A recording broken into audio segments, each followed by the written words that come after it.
Hey guys, Saf here with another Raid Shadow Legends video, and today the Sun Wukong chase has begun. So we are now basically chasing to get this new 7-day login champion. We will be able to get him on 7 days today, so it'll probably be around about Monday night reset. I will be up online on stream. We will be playtesting this the moment we can acquire him. We get some pretty decent perception gear, 6-star or 5-star gear I guess goes with him. So we're going to have a look in this video on his multipliers, and we're going to have a little look on his the information about his kit, and also some things that have been announced since we first talked about Sun Wukong. In addition, Plarium, doing their infinite wisdom as they always do, has decided to randomly add a Void Legendary Champion, which so happens to be one of the most unique Void Legendary champions and will 100% have an impact in Arena. But let's have a look at Sun Wukong first. We've got an A1, has a 25% chance of placing a stun. This increases to 50% if there are any buffs on the target. This will trigger Polymorph in Arena, so be careful around that. Then we have an A2, Staff of Wonder, attacks one enemy, will ignore 50% of the target's defense. That ignore defense automatically allows me to consider him as an arena nuker. In today's kind of gameplay, you really need ignore defense, otherwise you just end up getting polymorphed and you can't really drop the defense. You kind of need your damage dealers to be able to ignore defense in their skills in order for them to really do a lot of damage. Will attack all remaining enemies with any surplus damage if the target is killed. This attack will ignore 50% of the target's defense. So I've had some confusion about this. This attack cannot be critical. The way that this will work is essentially the first attack is critical, the second attack is not. So you will attack the first target, you'll deal 100,000 damage. Say like 70,000 is all that is required to kill the target, and 30,000 damage is then separated to all other enemies. You basically hit every single other enemy for 30,000 damage, and that damage cannot crit. And that damage also ignores 50% defense. So it doesn't really make him a strong AoE nuker, because the fact it cannot crit means 9 times out of 10 this surplus damage will never kill another enemy unless they're already low health or super squishy. So not really the most ideal secondary component, but it's kind of unique and cool, I guess. Now, of course, the main thing we're all looking at is if the initial target survives, places a sheep debuff on them for 1 turn. This debuff cannot be blocked, but it can be resisted. So you need accuracy, but you cannot stop the sheep debuff. And we've had confirmation, as I thought would happen, that when you try to place a sheep debuff, if they have stone skin, it goes through stone skin, because that is what sheep debuff does. It will remove all buffs on the enemy and put them into a sheep variant. So it ignores stone skin, it ignores all those different effects. They've also confirmed that you cannot sheep yourself by placing sheep, which basically means this is now an ultimate Death Knight killer in Arena.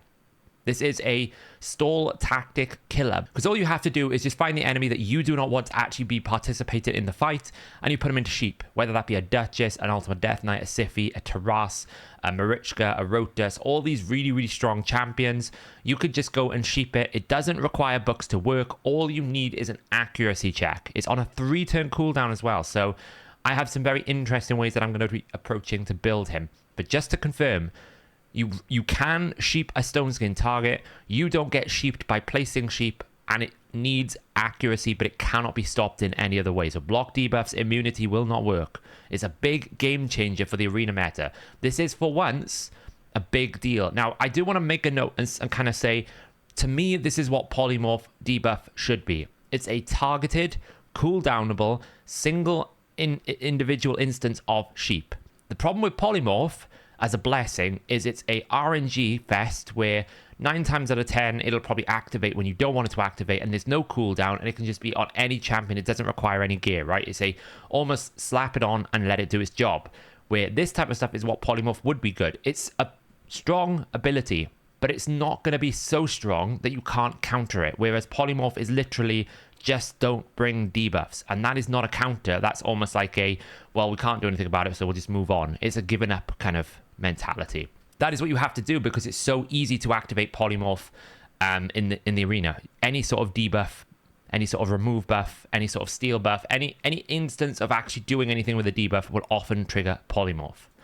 Then we have Now You See Us. Attacks all enemies before attacking, steals all buffs from all enemies, then places block buffs for 2 turns. There's also a 3-turn cooldown. This is really good for Hydra. If you don't have an Ugo or an Archbishop or a Supreme Garlic, then this is a great option for you if you're looking to progress in Hydra, because he will always steal all buffs. I'm pretty sure he might be the only champion in the game that actually has a full AoE 100% steal all buffs, especially unbooked. You know, the cooldowns will help, but you don't need any books on any of his kit to actually make it work. It's actually going to be really strong. I'm pretty sure he's the only champion that has the ability to steal all buffs from all enemies. Steal is the keyword. There's plenty of remove buffs, but stealing them, there's not that many. And then he will place block buffs, which is one of the most valuable debuffs in Hydra. You can just basically disable the Mischief Head with this guy. You don't need to worry about Mischief targets or anything else like that. Absolutely huge if you don't have an Ugo already. I think Ugo is a little bit better because you get, you know, decreased defense, you get a cleanse, you get a heal, you get a leech on the A1, right? You get a lot more utility, but as a single ability, it's really, really strong for Hydra. We also have this passive, revives this champion with 100% HP and 100% turn meter for 3 turns after they were killed. I need to do a bit more testing with this. I'm pretty sure the way that it's going to work is once 3 people on a team take a turn, then he comes back and revives. So once 3 of your other champions have taken a turn, comes back and revives. I could be wrong. It's done in a similar way that sort of ninja passives work, where they do a hero count and they multiply it until it reaches a point and then they reset it. So we'll have to see when I actually get my hands on him, but I think that's how it's going to work. We also have a speed in all arena battles by 28%, which, I mean, they could have just made it 30%, but I guess, you know, whatever. It's still really, really strong, but you might still want to use someone like an Arbiter or someone who has a 30 to 32% aura. It's probably a little bit stronger. I don't even think there's a 32% in arena. 105 base speed, 10 base accuracy, 1.586 attack. So it's a really high base attack, really good base speed. So yeah, it looks so far to be pretty positive. We're not super OP. There's nothing in this kit that's going to make me hate the game, because I think this is easily counterable on both sides. It's actually quite useful for people in PvE content as well. It's not very good for progression, I would say. There's not very much value if you're a new player and you want to use this. I wouldn't definitely not have the conversation about, you know, I definitely wouldn't make him a campaign farmer. Unless this, you know, I suppose you could make this do an AoE splash damage into this. It could work, but it's probably not going to be like on that kind of scale. And yeah, I think for like progression states in terms of wave clearing and that, he's not that great. But certainly for Hydra, he's very good. Certainly for arena end game, very, very good. Now let's do just a quick little check on his multipliers. He's got a 5 times attack on the A2, which immediately I was a bit concerned was a little bit low. And it's not too bad. You can see he kind of exists here on the 54,000 range. These are numbers that I run internally to basically assess champions. So it kind of puts him on the same scale of damage as, say, a Jorgid A3, a King Garog A3, a Rorik Wormbane A3, Whisper A2, which ignores 100% defense naturally when there's a weaken out, so that's why that's kind of sat there.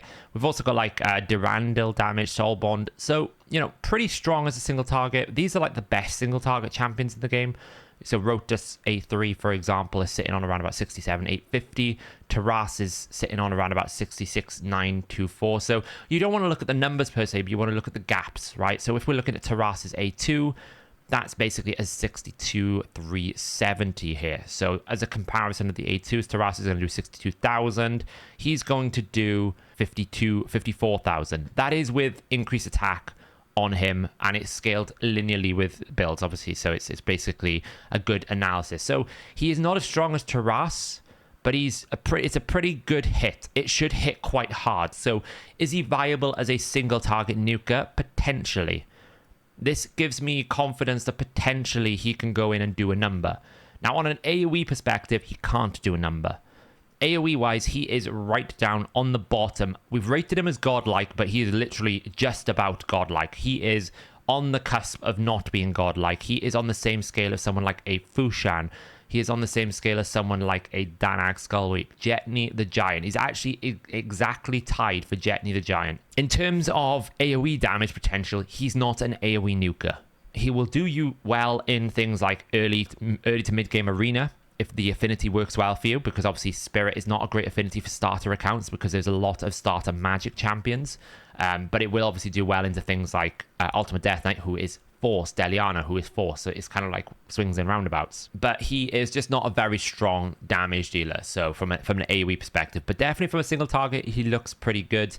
I personally think his value is more in debuffing than killing people, so that's how I would potentially approach him in sort of content. So that is Sun Wukong. It's a 7-day chase. I think he's a pretty good champion. I think he's going to deal with a lot of some of the issues we have in Arena right now. It's 100% going to shake up the Arena meta because things like Ultimate Death Knight now can't get away with 500 resistance. They're probably going to need to push all the way up to like 800 resistance, I would have thought. You know, you can't get away with all these different things you were trying. It could even force Ultimate Death Knight completely out of the Arena meta because his only job really is to sit there in Stone Skin. And if he can't sit there in Stone Skin, he's a bit of a bot. So we'll have to see what happens. But the one we want to talk about as well is obviously Shu-Zhen the Valorous. Randomly added to the game with absolutely no info or like kind of no sort of fore. Nobody knew this was happening. All of a sudden we woke up and all of a sudden there's a champion in the game. We've got Shu the Valorous, attacks one enemy, has a 30% chance of placing a block active skills for 2 turns. Also has an 80% chance of stealing 20% of the target's turn meter if the target is under block active skills. Now this is somewhat frustrating because block active skills doesn't work on bosses. So it's only going to work on champions. I don't think there's any bosses that can support block active skills because of obviously it would disable their skills. I don't even think Iragoth can have it. I think you can put his skills on cooldowns. I just don't think you can block them. Essentially, this just becomes a useless A1 for pretty much all boss content in the game. But that doesn't really matter because of the rest of the kit. Purging Petals. This is a massively game-changing ability for some areas. Targets an ally. If the target ally is not under a sheep debuff, places a 50% increased attack buff, a 30% increased crit rate buff, and a 30% increased crit damage buff on them for 2 turns, then gives them an extra turn on the target ally. Now, this opens up so many possibilities for so many different things. You're basically giving someone Turvold buffs. It's basically Turvold's A2. You're giving them all the buffs that Turvold gives himself, apart from increased speed, and you give them an extra turn. Now, it will be very interesting about speed tuning with this champion. I'm already thinking in clan bosses some crazy things we could potentially do with this to basically get some more boosting in the right places or to do various different things. The second thing is also very, very powerful for Arena. If this target is under sheep debuff, removes it from them. So we now have the first champion in the game that can cleanse polymorph. It is a bit ironic that essentially we've given up trying to balance polymorph, and instead of accepting that polymorph is too strong, now we're just going to make void legendary champions to deal with polymorph. I mean, if we just fundamentally fixed polymorph, we wouldn't have to go down this path, but there you go. This is where we're at. Now, I will say this is incredibly, incredibly strong overall for Arena. It's massive. You can make your strong damage dealer be on 0 speed because you can just intercept them, make sure they don't get polymorph, give them this, get them an extra turn straight away, and all of a sudden they can kill. It is going to make tanking and like slow teams really difficult now because this champion kind of reintroduces the speed meta because if she goes first, she's going to give the nuker a turn. It's really strong. It's a really, really strong. So on a 3-turn cooldown, this champion already is screaming incredibly, incredibly strong for Arena. I wouldn't say it's like crazy strong elsewhere so far because A1 doesn't do anything on bosses.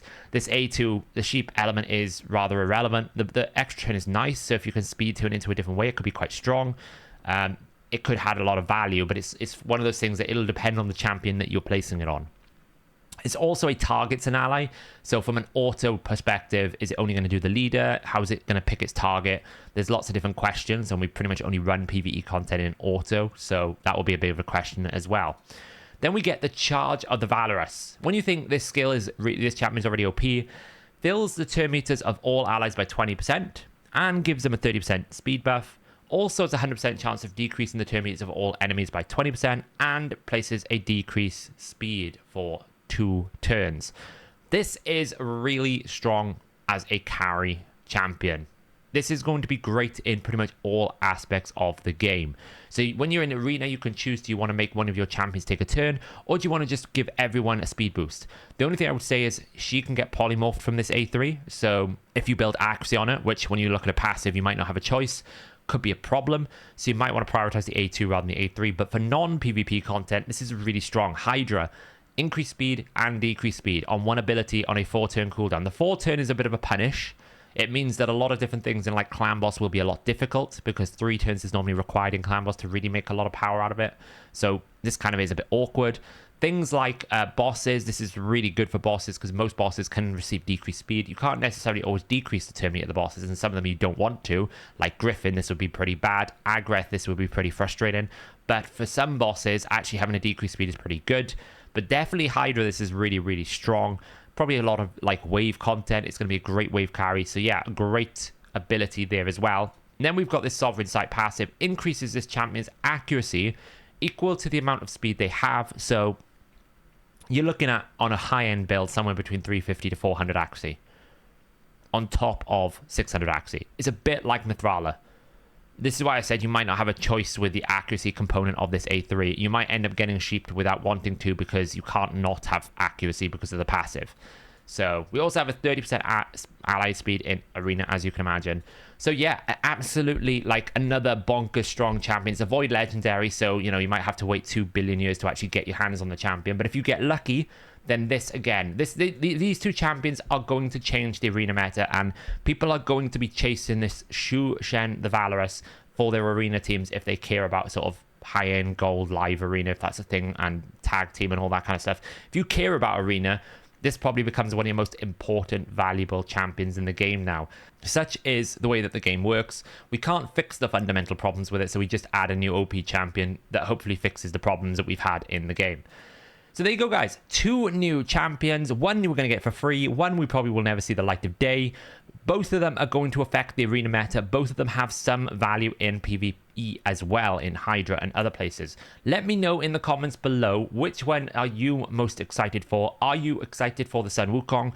I will be staying up on Monday night. I normally stream on Mondays anymore. Next Monday, I normally stream, so I will be up and I will wait for the reset and we will get our hands on Sun Wukong. I will be on there as soon as we can get him, to play test him, to build him out. I've got some different cool ideas already in my head about how I want to use him. So thanks for watching, guys, and I'll catch you in the next video.